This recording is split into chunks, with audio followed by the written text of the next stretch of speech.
Hello friends, तो आज हम बात करने वाले हैं डेमन स्लेयर के उन फाइनल 18 फॉर्म्स के बारे में जो demon slayer reaching their final potential से लेकर इंसेंट डेमन ट्रांसफॉर्मेशंस तक हमने देखे हैं।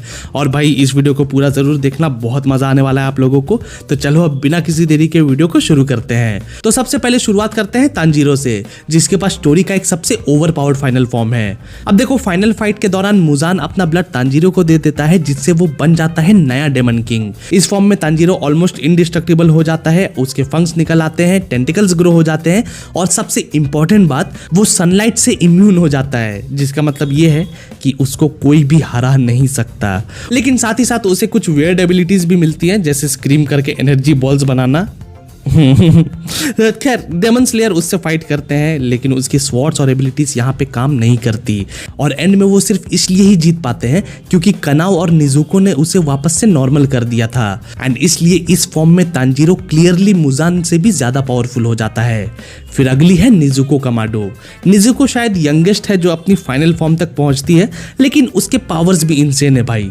देखो, स्टार्टिंग में तो वो एक वीक डेमन होती है, लेकिन जैसे जैसे फाइट्स बढ़ते हैं तो वो और भी ज्यादा स्ट्रॉन्ग होती चली जाती है। उसका ब्लड डेमन आर्ट अलाउ करता है अपना ब्लड इग्नाइट करना, जो डेमन्स को तो जलाता है लेकिन ह्यूमंस को कहीं ना कहीं हर्ट नहीं करता। एंटरटेनमेंट डिस्ट्रिक्ट आर्क में वो अपना फाइनल फॉर्म अनलॉक करती है, जहां वो इंस्टेंटली अपने प्राइम एज में आ जाती है। एक हॉर्न निकलता है उसके शरीर से और उसकी स्पीड, स्ट्रेंथ और स्टेमिना भी बूस्ट हो जाती है। एंड दोस्तों, फिर स्वॉर्डस्मिथ विलेज आर्क में वो एक ऐसा इम्पॉसिबल सा काम कर देती है जो शायद किसी ने सोचा भी नहीं था। वो यहाँ पे एक्चुअली में सनलाइट को कॉन्कर कर लेती है, becoming the first demon to do so. और भाई That's why I like her। तो अब बात करते हैं मुचिरो तोकितो की। तो मिस्ट हाशिरा होने के नाते वो ऑलरेडी फास्टेस्ट फाइटर्स में से एक है, और जब उसका डेमन स्लेयर मार्क एक्टिवेट होता है तो उसकी स्पीड और अनप्रिडिक्टेबिलिटी और भी ज्यादा क्रेजी होती चली जाती है। फाइनल बैटल में वो ट्रांसपेरेंट वर्ल्ड को एक्सेस भी करता है, जिससे वो एनिमी के मसल्स और मूवमेंट्स को प्रेडिक्ट भी कर सकता है। लेकिन भाई फिर बाद में कोकुशिबो के अगेंस्ट फाइट में वो मर जाता है, लेकिन एक हैवी डैमेज देकर। मतलब आसान मौत नहीं मरता, लड़कर मरता है, समझे। फिर अगला है डोमा, यानी कि अपर मून 2। डोमा एक कल्ट लीडर भी था और इंसेनली स्ट्रॉन्ग डेमन भी था।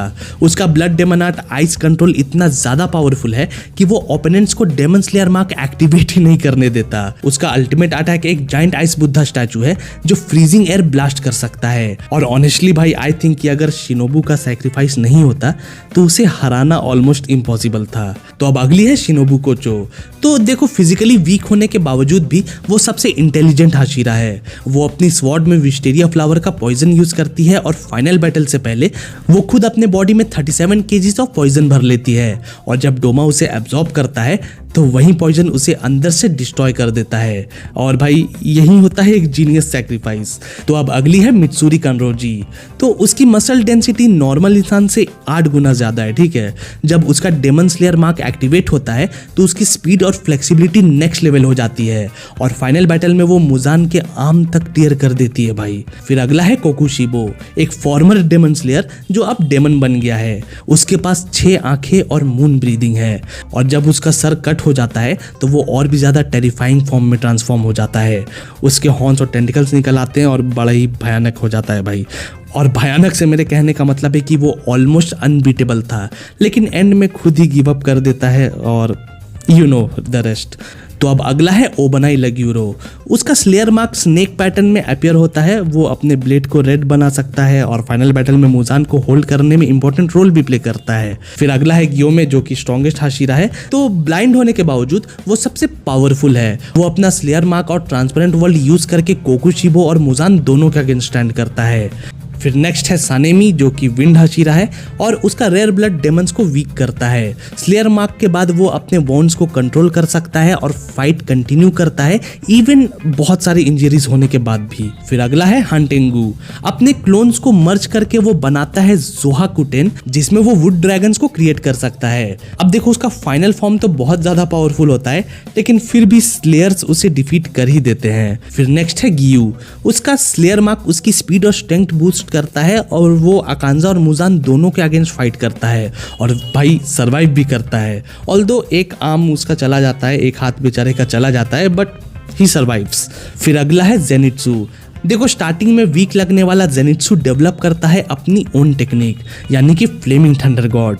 इस फॉर्म में वो लाइटनिंग ड्रैगन जैसा अटैक करता है और फाइनली कॉन्शियस होकर फाइट कर पाता है। फिर अगला है यूशिरो। अब यूशिरो का ब्लड डेमन आर्ट अलाउ करता है दूसरे के थ्रू देख पाना।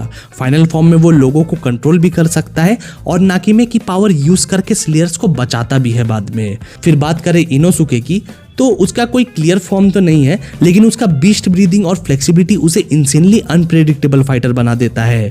फिर अगला है योरीची, जो स्ट्रॉन्गेस्ट डेमन स्लेयर एवर है भाई। वो सन ब्रीदिंग का क्रिएटर, उसका अल्टीमेट फॉर्म 13th फॉर्म है, जिसमें वो सारे फॉर्म्स कंटिन्यूअसली यूज कर सकता है। भाई एक बार तो उसने मुजान को इतनी इजीली डिफीट किया था कि मुजान के पास कोई चांस ही नहीं था। फिर अगला है अकाजा, जो ह्यूमन से डेमन बना और फिर इंसेनली स्ट्रॉन्ग हो गया, और उसकी सबसे बड़ी खासियत ये थी कि उसका कंपास नीडल उसे एनिमी के मूव्स प्रेडिक्ट करने देता था। और फाइनली अब बात करते हैं मुजान की। तो फाइनल बैटल में वो अपना ट्रू फॉर्म रिवील करता है व्हाइट हेयर, मल्टीपल माउथ्स और टेंटिकल्स के साथ, लेकिन जब पॉइजन इफेक्ट करता है तो वो ट्रांसफॉर्म होता है एक जायंट बेबी फॉर्म में, जो एक्चुअली में यहाँ पे सनलाइट से बचने की कोशिश करता है। लेकिन भाई एंड में डेमन स्लेयर्स उसे सनलाइट के सामने ही एक्सपोज कर देते हैं और वो वहीं पे खत्म हो जाता है। सो यार दैट्स इट, ये थे डेमन स्लेयर के वो फाइनल 18 फॉर्म्स जो आपको पता होने चाहिए थे। आई होप कि आपको ये वीडियो पसंद आई होगी, इन्फॉर्मेटिव लगी होगी। अगर आपको ये वीडियो पसंद आई हो तो जाने से पहले वीडियो को लाइक और चैनल को सब्सक्राइब भी जरूर कर देना। तो मिलते हैं अब अगली वीडियो में, तब तक के लिए गुड बाय, टेक केयर।